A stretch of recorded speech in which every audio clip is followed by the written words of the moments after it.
বিসমিল্লাহির রহমানির রহিম। আসসালামু আলাইকুম ওয়া রাহমাতুল্লাহি ওয়া বারাকাতুহু। আজকে সকাল সকাল ছাদে এসে পড়লাম। তো আলহামদুলিল্লাহ এখানে চিচিঙ্গা গাছ দেখতে পারতেছেন। তো গাছটা খুব পুরনো, বাট তারপরেও এখনো ফল দিয়ে যাইতেছে। এই যে চিচিঙ্গা, মাশাআল্লাহ চিচিঙ্গা। ওই যে ওই পাশে আরেকটা আছে, তারপরে এই যে আসতেছে।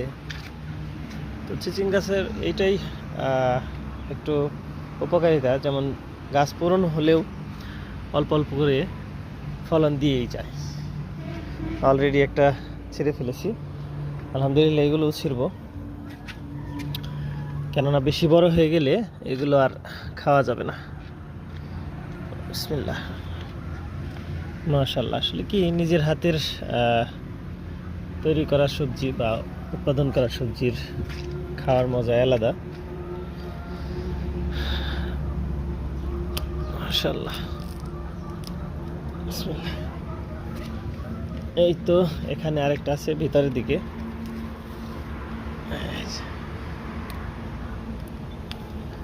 যদিও আমরা আসলে অল্প অল্প করে ছাদে বা আমাদের আশেপাশে যে কোনো জায়গায় আমরা যদি ছোট ছোট করে একটু ফলের গাছ বা সবজির গাছ রোপণ করে থাকি, তাহলে আমরা কিছু না কিছু হলেও প্রকৃতির কাছে থেকে ভালো একটা বেনিফিট পেয়ে থাকবো। তো আলহামদুলিল্লাহ সবাই চেষ্টা করবেন নিজের হাতে ফলানো জিনিস খাওয়ার জন্য, ফল ফ্রুট খাওয়ার জন্য।